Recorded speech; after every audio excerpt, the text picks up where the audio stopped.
Luciane Ferralchul, avocate, intervenant principalement dans le domaine du numérique, médiatrice également, actuellement vice-présidente du Conseil national de la médiation, et j'ai été bâtonnière de Paris 2012-2013. J'ai été présidente du Conseil national des barreaux de 2018 à 2020. Alors, vous voulez que je parle de ma famille, de mon enfance. J'en parle assez peu. Je suis née à Paris. J'ai eu la chance de vivre à l'étranger, d'abord en Éthiopie, ensuite au Ghana et ensuite pendant toute mon adolescence au Canada. Donc je sais ce que c'est d'être déraciné, de changer d'école, changer de cadre familial. De mon enfance, je garde quelques principes inculqués par mon père déjà, qui considérait que il était important d'être dans les 3 premiers de la classe. À tel point d'ailleurs qu'il n'acceptait de signer nos carnets de notes que si on était dans les 3 premiers de la classe, ce qui voulait dire que il fallait ensuite aller obtenir la signature de notre mère dans les autres cas. J'avais une sœur aînée très brillante, première de classe, qui a fait un très joli parcours et qui nous a finalement ouvert un certain nombre de voies. Une enfance marquée aussi par des rituels, la messe du dimanche, tous les rituels que vous pouvez imaginer dans une famille, que ce soit Noël, Pâques et autres. L'arrivée au Canada était un élément important puisque j'avais 10-11 ans et c'est le pays dans lequel mes parents ont choisi de s'installer.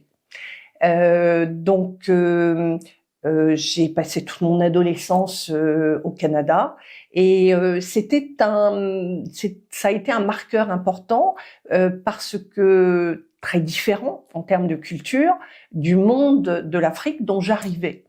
Donc j'ai été nourrie par des choses aussi incroyables que par exemple les saisons. En Afrique, il fait tout le temps beau. Il y a toujours tout le temps du soleil. Vous arrivez au Canada, dès le début novembre, vous avez de la neige. Donc, ce sont des choses qui vous marquent. C'est là que j'ai commencé à faire un petit peu de ski. C'est là que j'ai découvert aussi des choses aussi étonnantes que les chanteurs, par exemple. Vous n'avez pas du tout la même manière de vivre sur un continent et sur l'autre. Donc le Canada est très associé pour moi à des souvenirs forts, de très beaux paysages, et je n'ai jamais souhaité me créer de rupture avec le Canada, à tel point d'ailleurs qu'en 2016, après avoir été bâtonnière de Paris, après avoir, je crois, beaucoup œuvré pour créer des ponts avec le Québec, pour passer moi-même le barreau du Québec. Donc voilà, la famille, l'enfance, ce sont ces moments forts, c'est lié évidemment à la jeunesse. Et puis en 1975, après avoir passé le bac, j'avais besoin de retrouver des racines. J'avais besoin également de créer une rupture avec tout ce que je connaissais et j'ai décidé de venir faire mes études à Paris. Ce qui n'était pas évident. Il a fallu que je travaille pendant mes études, mais le hasard a fait les choses de manière, j'ai envie de dire formidable quand je me retourne sur mon passé, puisque arrivée à Paris, donc j'ai eu la chance, grâce à l'une de mes sœurs, de trouver rapidement un travail chez un médecin, d'ailleurs, chez lequel je travaillais comme assistante. Et parallèlement, je faisais mes études à Paris 2, à Sas. Et j'ai eu la chance d'avoir comme professeur le professeur Mallory. Alors, c'est un professeur qu'on adore ou qu'on déteste. Et il se trouve que moi, je l'ai adoré, et j'ai eu le même professeur pendant 4 ans. Et avec lui, j'ai compris que le droit était le ciment de la société. Et je me souviens, par exemple, de son illustration sur la responsabilité civile, contractuelle, délictuelle, illustrée par tout ce qui peut nous arriver quand on franchit la porte du métro, quand on se casse la figure avant, après, le régime change. Donc, il avait ces images très fortes qui m'ont marquée. Et alors ça me renvoie à un moment très fort qui remonte à 2015, puisque j'ai reçu un appel d'un de ses étudiants qui m'a dit, voilà, le professeur Mallory aimerait bien que vous fassiez un discours à l'occasion de ses 90 ans. Donc c'était un rappel dans le passé. Et j'ai eu beaucoup de plaisir à lui rendre hommage à la Sorbonne, devant beaucoup de professeurs. Et petite anecdote amusante, à cette occasion où j'ai rappelé finalement tout ce qui a marqué mes études, il avait souhaité non pas que je fasse son éloge, mais que je traite d'un sujet. Et le sujet, c'était l'humanisme juridique. Donc, je me suis retrouvée comme une étudiante pendant des semaines à essayer de rédiger mon discours. Et j'ai fait mon discours très soulagée d'avoir terminé mon discours. J'ai vu sa fille qui était présente venir me voir et me demander si je pouvais lui remettre mon document écrit, mon discours. Et là, j'étais assez embêtée parce que j'avais pris des notes, mais je n'avais pas formalisé mon discours. Et je lui ai demandé pourquoi. Et j'ai compris que, en fait, il n'entendait pas très bien et que, assis 15 mètres devant moi, en fait, il avait hoché la tête d'un air tout à fait intéressé, mais que ce qui l'intéressait, c'était évidemment d'avoir la version écrite. Donc, j'ai été amenée à réécrire mon discours. Cela a été marquant. Il nous a quittés il n'y a pas très longtemps. Mais ça a été, je crois, celui qui m'a donné le goût du droit. Et ça a été un moment fort. Au chapitre des valeurs et des convictions, mes parents m'ont inculqué la valeur du travail. On n'a rien sans travail. Alors ça a des inconvénients parce que quand on ne travaille pas, ça culpabilise. Enfin, moi, je me sens culpabilisée. Donc, on doit mériter finalement le résultat de son travail. Donc, la valeur travail a été quelque chose de très important. Ma conviction, c'est il faut être en parfaite harmonie avec soi-même, avec ses propres valeurs. Et j'ai le souvenir du jour où j'ai tenu mon premier conseil de l'ordre. J'arrivais non pas dans un conseil hostile, mais je savais que la majorité des membres de mon conseil n'avaient pas voté pour moi. Donc je n'arrivais pas en terrain véritablement ami, et les premiers mots du bâtonnier, quand il arrive, sont quelque chose d'important. Donc on m'avait donné plein de conseils. Et dans le petit chemin qui conduit au Conseil de l'Ordre, dans ce magnifique lieu, eh bien, je me suis dit, il faut que j'oublie tout ce qu'on m'a dit. De toute façon, qu'on m'aime ou qu'on ne m'aime pas, ce qui est important, c'est que ce que je vais dire soit en harmonie avec ce que je pense. Et puis tout s'est bien passé. Et je crois que effectivement, j'ai une conviction forte, c'est qu'il faut être loyal avec soi-même et que il faut pouvoir se regarder dans une glace et se dire que ce qu'on a fait, on l'a fait en respectant des principes de justice, de conviction, de bienveillance aussi. Voilà, être bien. Et cette harmonie-là, c'est quelque chose qu'on ressent même dans un lieu. Vous savez, il y a des endroits où vous êtes bien et il y a des endroits où vous n'êtes pas bien. Et ce qui est important, c'est voilà, de se sentir bien. de savoir que la personne avec qui on est en train d'échanger vous reçoit avec bienveillance. Elle peut ne pas être d'accord avec vous, mais que le dialogue puisse s'instaurer. Donc, je crois que je pourrais vous décliner toute une série de valeurs, bien sûr, mais la valeur essentielle, je pense, c'est celle-là. Et j'ai appris à mes enfants quelque chose que j'essaie de m'appliquer à moi-même, qui est finalement d'accueillir chaque journée comme un cadeau. Et dans une journée, vous avez forcément des rencontres, des moments de partage, en tous les cas, vous vivez des instants qui sont importants. Et en fin de journée, il faut être capable de faire un bilan positif. Et dans la journée, quand on regarde bien, les 3 meilleurs moments de la journée ne sont pas nécessairement ceux qu'on attendait le matin.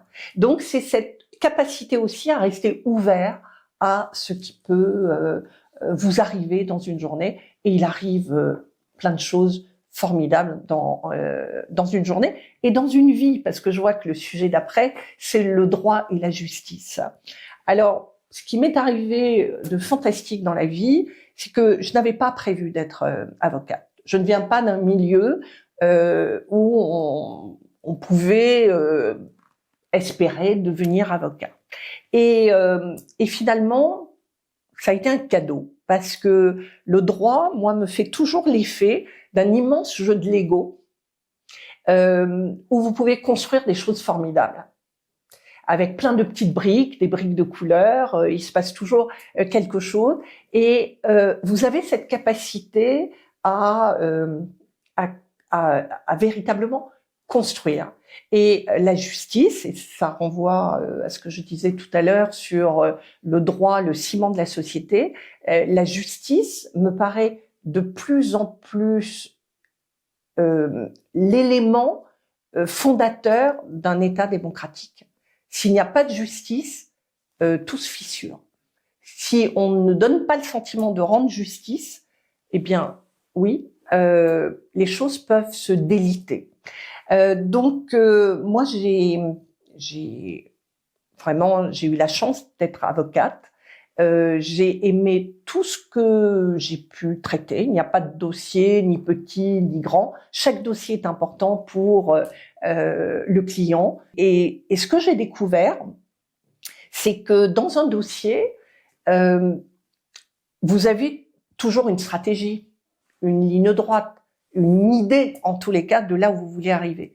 Mais il faut avoir cette capacité à être ouvert sur tous les événements qui peuvent surgir, tous les éléments, je vais dire, humains, tout simplement, le juge qui va avoir à statuer, comme l'adversaire, comme des éléments périphériques qui font évoluer les choses. Ce qui veut dire qu'il faut avoir une grande capacité à s'adapter et à pouvoir déconstruire son Lego pour le reconstruire. Mais toujours en harmonie et en faisant attention à toutes les couleurs de la justice. Donc, la vie a continué à me sourire, puisque j'ai eu la chance d'être bâtonnière de Paris. Alors, on ne disait pas bâtonnière à l'époque où j'étais bâtonnière. J'ai eu droit à tout le débat sur quand j'étais candidate, est-ce que vous allez être bâtonnier ou bâtonnière? Et moi, ce n'était pas mon combat. Et que je dise bâtonnier ou bâtonnière, j'avais toujours 50% de la salle contre moi. Et quand je disais ça m'est égal, j'avais 100% contre moi. Donc, j'ai considéré à l'époque que c'était véritablement une injustice par rapport à mes compétiteurs hommes à qui personne ne pose la question. Mais bon, cela étant, ça ne m'a pas empêché d'être élue. Et je trouve que, comme toujours, ce qui est important, c'est de réaliser des projets, de faire avancer les valeurs auxquelles on croit, et en même temps, ce que j'ai découvert, c'est qu'il fallait avoir cette capacité à réagir aux événements. C'est comme être avocat. C'est comme dans le dossier dont je vous parlais tout à l'heure. C'est cette capacité à s'adapter aux événements et à pouvoir avancer. Donc la profession d'avocat est une profession, moi, que j'aime beaucoup. C'est une profession qui est très riche dans sa diversité, que j'ai particulièrement appris à connaître dans toute sa dimension nationale au Conseil national des barreaux. Je n'ai pas fait partie de syndicats, donc je n'ai pas un parcours syndical, et je dirais que j'ai un parcours très atypique de ce côté-là. Alors on pourrait se poser la question de savoir pourquoi je me suis présentée successivement au bâtonnat et au Conseil national des barreaux. Pour le bâtonnat, je n'avais pas prévu d'être bâtonnier, comme je n'avais pas prévu d'être avocat, comme quoi la vie vous ouvre des portes à certains moments. Mais j'avais une conviction au moment où je me suis décidée, c'est qu'il était important que les avocats s'emparent du numérique, sauf à passer à côté des opportunités, surtout créer un gouffre entre eux et leurs clients. Et cette conviction profonde, je l'avais à tel point que j'avais envisagé d'aller en parler au dauphin de l'époque. Et puis je me suis ravisée en me disant que il valait mieux tenir le volant dans ces cas-là, et donc de se présenter au bâtonnat. Et ensuite, j'ai vérifié que j'avais vous savez, c'est comme le bac, il ne sert peut-être pas à rien, mais oui, pas à grand-chose. Mais si vous n'avez pas le bac, beaucoup de portes vous sont fermées. Bon, donc dans mon cas, j'avais la possibilité de faire état du fait que j'avais été membre du Conseil de l'Ordre, que j'avais été également membre de la CARPA, et j'avais présidé une association, l'association pour le développement de l'informatique juridique. Donc j'avais des arguments en tous les cas pour justifier de cela. Et ensuite, ça a été un travail de terrain et je dirais que la partie campagne m'a permis de comprendre la profession d'avocat, parce que au moment où je me suis présentée, mon équipe m'a immédiatement dit qu'il ne fallait pas que je parle de numérique parce que ça ennuyait tout le monde. Or, c'était mon cheval de bataille. Et l'autre cheval de bataille que j'avais, c'était la médiation. Parce que je croyais qu'il pouvait y avoir une justice alternative à la justice judiciaire et que la médiation pouvait porter. Et on m'a dit, surtout pas, tu vas leur retirer le pain de la bouche, il ne faut pas en parler. Ah, alors comment on fait campagne dans ces cas-là, lorsque on ne peut pas porter ses convictions profondes? Eh bien, j'ai décidé d'aller dans les cabinets d'avocats. J'ai visité des centaines de cabinets d'avocats où j'ai pu discuter, échanger, rassembler et identifier les sujets qui préoccupaient notre profession. Voilà comment s'est construit les choses. Alors, les temps forts de la carrière, j'en ai parlé, hein, vous avez évidemment la prestation de serment, mais j'ai envie de vous dire que l'une de mes grandes chances, ça a été de rencontrer mon associé. J'ai toujours le même associé. Je pense que ça se salue dans une profession où il y a quand même beaucoup de divorces dans les cabinets. Je l'ai rencontré en 88.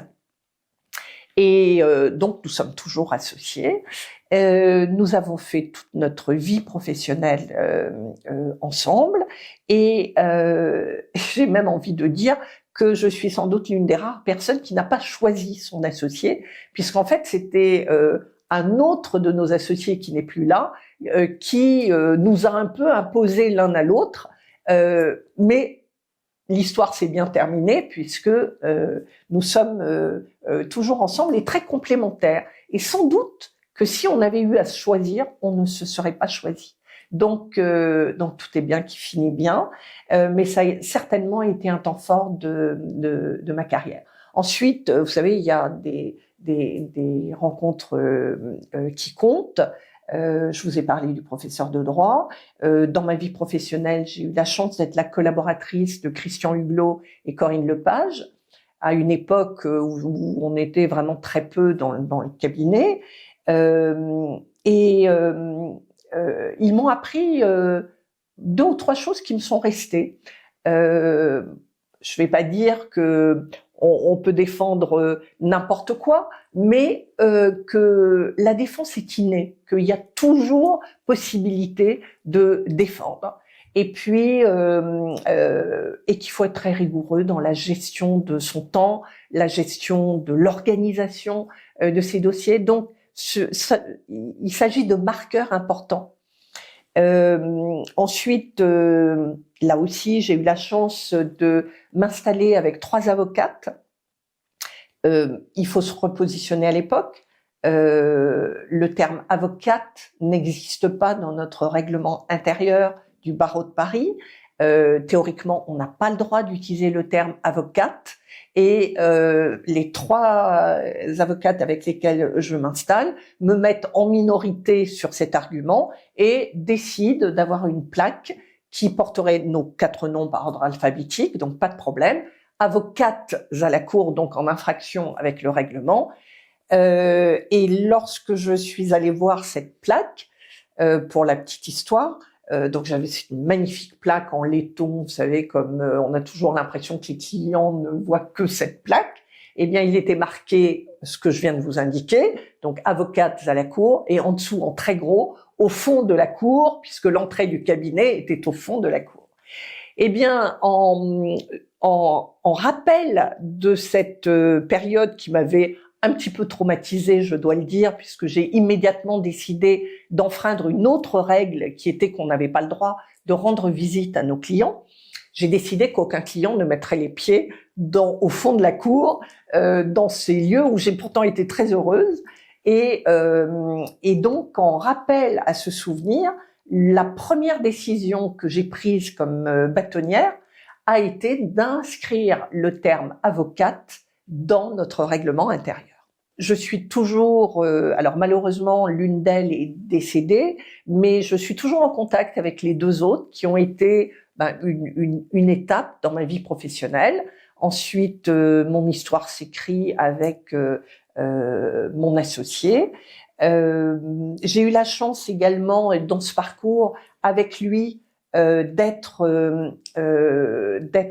l'équipe, enfin de former l'équipe IT, donc j'étais Information Technology, d'un cabinet international. Et ça m'a permis d'avoir cette vision des grands cabinets. Et donc, je garde là aussi, nous avons passé une dizaine d'années dans ce cabinet, que nous avons quitté à raison de la montée en puissance des conflits d'intérêts. Donc, vraiment, j'ai gardé de bonnes relations, des amis, mais ça a été une étape. Et ce qui prouve une chose importante, c'est que dans une carrière, vous avez plusieurs projets à l'intérieur de la carrière et chaque étape est formidable.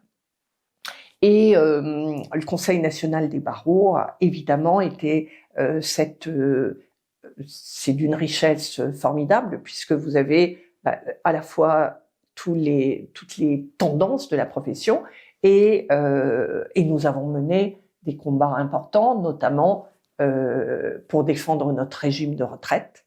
Et ça a été des combats. Et ce que j'ai vraiment aimé, c'est cette capacité, cette unité de la profession. Et j'ai eu le sentiment, pendant cette présidence, que j'arrivais à rassembler.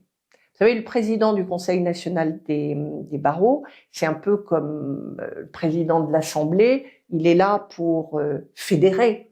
C'est pas comme le bâton, c'est différent d'être bâtonnier où vous conduisez finalement un barreau. Mais je pense avoir fait véritablement le tour de tout ce que peut vous apporter une profession, et cette profession est d'un dynamisme, d'une richesse, d'une diversité, d'une créativité, mais incroyable, incroyable. Et donc j'ai, comme vous l'imaginez, une grande affection pour cette profession. Alors la parité. La parité, ce n'était pas mon combat, mais c'était, je l'ai découverte à l'occasion de justement ma campagne au bâtonnat. J'ai compris qu'il y avait une difficulté. Moi, je faisais partie de celles qui disaient il y a qu'à, quand on veut, on peut, bon, etc. Et puis il y a eu ces rencontres. ces rencontres avec des collaboratrices, ces rencontres avec ces femmes qui n'ont jamais pu être associées dans les cabinets, ces femmes qui cumulaient vie personnelle, vie professionnelle dans des conditions extrêmement difficiles, et j'ai compris. C'est un peu comme si on me mettait ça sous les yeux, et j'ai compris que c'était un véritable sujet, qu'il fallait s'en occuper. Donc, on a fait plein de choses. À l'époque, sous mon bâtonnat, pour la parité, déjà la création d'une commission égalité, il y a eu véritablement une action, et nos actions ont été tellement intenses. Je ne sais pas si vous vous souvenez, mais on avait déroulé sur le fronton du palais de justice une très grande bâche disant et si alors c'était inspiré de si l'avenir si la femme était l'avenir de l'homme, mais il y avait un symbole très fort qui évoquait, signé de toutes les avocates du barreau de Paris, et l'idée était de dire que les femmes pouvaient porter la profession. Donc, à l'époque, Madame Vallaud-Belkacem était venue me voir et m'a proposé de siéger au Conseil de l'égalité. Donc, vous voyez que on peut se réveiller tard, mais on peut être actif. Donc, j'ai eu aussi cette possibilité de siéger au Conseil de l'égalité. Et c'est d'ailleurs au Conseil de l'égalité qu'on m'a dit, Madame bâtonnier, ça va pas le faire chez nous, bâtonnière. Et c'est ce jour-là que j'ai décidé de passer de bâtonnier à bâtonnière, et puis ça s'est fait sans aucune difficulté. Chose importante, j'étais aussi contre toute démarche de parité en disant voilà, mais ce n'est que la qualité qui compte, il faut pas être élu parce qu'on est une femme, etc. Mais je dois reconnaître que c'est parce que il y a eu des lois qui ont imposé la parité que les choses ont pu évoluer. Et quand on voit ce qui se passe dans le monde aujourd'hui, je me dis que c'est véritablement important de continuer dans cette direction et de promouvoir la femme, qui, vous savez, elles sont majoritaires dans la profession, donc ça va aussi se faire automatiquement. Mais moi, ce que je constate, c'est que même dans les grands cabinets, vous avez de plus en plus de femmes qui sont managing partners, et elles le font très bien. Donc aujourd'hui, aucune raison de ne pas se battre là-dessus. En revanche, il me paraîtrait judicieux que la parité ne soit pas la création de binômes, mais plutôt de listes. Rien n'interdit d'élire, par exemple, pour le renouvellement du Conseil de l'Ordre, 8 femmes et 8 hommes, sans être obligé d'avoir les binômes, puisque on a vu la limite de l'exercice. On en arrive à l'intelligence artificielle. Alors l'intelligence artificielle, c'est mon sujet. J'ai même publié une BD sur l'intelligence artificielle qui s'intitule Adélaïde, lorsque l'intelligence artificielle casse les codes, qui a été magnifiquement illustrée par une avocate, Tiffaine Marie. L'intelligence artificielle, c'est le même raisonnement que lorsque je me suis présentée au bâtonnat. L'intelligence artificielle, ce n'est plus une option. Les avocats doivent prendre le train et doivent véritablement embarquer dans l'intelligence artificielle. Sinon, on va le leur imposer. L'intelligence artificielle, j'ai envie de dire aujourd'hui, dans de plus en plus de cabinets, en tous les cas, on l'utilise. En revanche, il faut être conscient de deux choses. L'intelligence artificielle, dans le domaine de la justice, exige le respect d'une éthique et de nos règles déontologiques. Et là-dessus, il faut être intraitable. D'ailleurs, l'AI Act qui a été publié et qui entre progressivement en vigueur vise bien comme domaine à haut risque la justice. Et sur ce terrain-là, il y a des règles bien sûr à respecter. Mais plus globalement, la question est celle de la transparence. Est-ce que le stagiaire qui fait une recherche avec l'intelligence artificielle dit à son patron qu'il a utilisé l'intelligence artificielle? Est-ce qu'on dit à son client? Donc la question de la transparence est une question liée à ce sujet. L'intelligence artificielle, en tous les cas, est une préoccupation parce qu'elle modifie notre exercice. Alors, si on s'intéresse à l'intelligence artificielle dans les cabinets, il y a une inquiétude évidemment qui est: est-ce que l'intelligence artificielle va faire disparaître certains avocats? Oui, mais quand vous regardez sur les 35 années, mais il y a des tas de matières dans lesquelles les avocats n'interviennent plus, dans lesquelles les legal tech ont pris le relais, parce qu'il n'y a pas nécessairement de valeur ajoutée. Donc, la question est comment les avocats vont être plus intelligents que l'intelligence artificielle. Et j'ai envie de dire que ma seule vraie préoccupation, c'est celle de savoir comment on va former, non pas à utiliser l'intelligence artificielle, c'est pas d'apprendre à prompter, ça tout le monde va arriver à le faire à plus ou moins longue échéance. C'est plutôt comment est-ce que nous allons véritablement apprendre à contrer l'algorithme. Comment nous allons apprendre à des générations d'avocats et des générations de magistrats à ne pas simplement resservir la même logique de précédent, et comment nous allons conserver, nous, notre règle de comment est-ce que je peux le dire, de faire en sorte que la loi l'emporte sur la jurisprudence. On est dans ce qu'on appelle le droit continental par opposition au droit anglo-saxon. Dans le droit anglo-saxon, vous avez la jurisprudence. Donc, lorsqu'on fait une recherche avec de l'intelligence artificielle, on vous ressort toutes les jurisprudences. Mais quelle va être la capacité d'un avocat à faire un revirement de jurisprudence? Comment un juge va avoir le courage d'aller à contresens? Et c'est là-dessus qu'il faut une formation qui permette de dire, on vous donne, voici le résultat de l'intelligence artificielle, faites mieux que l'intelligence artificielle.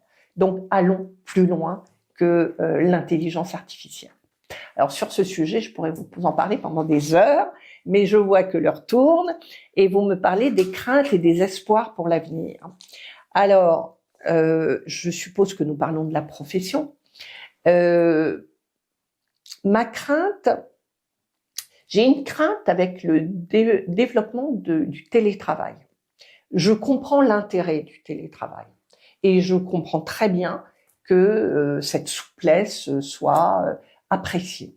Je pense simplement que les jeunes générations se privent de rencontres. Moi, quand je regarde mon histoire, ma vie professionnelle, ça a été des rencontres. Ça a été des rencontres que je n'avais pas anticipées. Mais une chose est sûre, c'est que si j'étais restée chez moi, je ne les aurais pas rencontrées. Et je suis convaincue d'une chose, c'est que la vie, c'est une succession de rencontres et de belles rencontres. On peut faire de mauvaises rencontres, mais il faut savoir s'éloigner des toxiques et rester sur sa ligne. Mais ma principale crainte, c'est celle-là. La deuxième, elle est liée au manque d'imagination qui pourrait naître de l'utilisation excessive de l'intelligence artificielle. Mais sinon, c'est une belle profession. On vit aussi une époque où chacun a conscience de ses droits, pas toujours de ses devoirs, mais de ses droits, ce qui ouvre quand même un champ incroyable pour les avocats. Et pour ceux qui pourraient explorer, regardez, il y a plein de matières qui n'existaient pas quand moi je suis rentrée dans la profession. On a parlé du droit de l'environnement avec Christian Hulot et Corinne Lepage. C'est à la limite la plus belle leçon qu'ils m'aient donnée, c'est que en fait leur spécialité a fait que je me suis dit en fait qu'est-ce qui distingue Dupont de Dupont, c'est la spécialité. Ensuite, il faut être compétent, bien sûr, dans son domaine. Mais la spécialité, il y a plein de nouvelles spécialités qui naissent aujourd'hui et qui ouvrent des espoirs importants pour la profession, avec bien sûr tous les outils qui sont mis à notre disposition. Donc une profession qui est universelle. Quand vous regardez, l'avocat, il existe partout sur la planète. Il n'a pas toujours la même liberté de parole et la même liberté d'action, mais l'avocat est incontournable. Et c'est, pour moi, formidable de porter la parole et la défense de quelqu'un. Et je terminerai par cette leçon que j'ai reçue. J'étais jeune avocate et j'ai eu une commission d'office. Et il s'agissait d'un jeune qui avait participé à une tentative de viol armé en groupe, donc du lourd. J'ai failli me prévaloir, vous savez, de finalement la possibilité de reculer. Bon, et puis je me suis dit c'est pas très courageux, j'y vais. Donc j'y suis allée.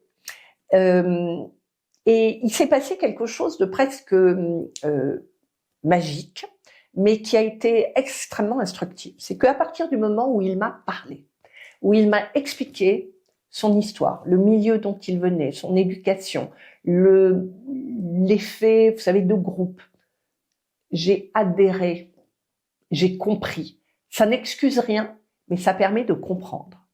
Et je pense que j'ai été capable de bien réexpliquer, et en tous les cas de porter cette voix. Et en sortant du palais de justice, donc je me souviens, puisque il était sorti libre, il était reconvoqué plus tard, mais il est sorti avec moi. Et on s'est, donc je lui ai serré la main et j'ai traversé, je suis allée aux deux palais qui est juste en face, et je me suis assise et je me suis dit, d'un coup, je n'ai plus pensé à la victime. Et ça m'est tombé dessus, mais vraiment de manière extrêmement violente. Et je me suis dit, mais en fait, je ne peux pas faire de pénal. Je ne dois pas faire de pénal.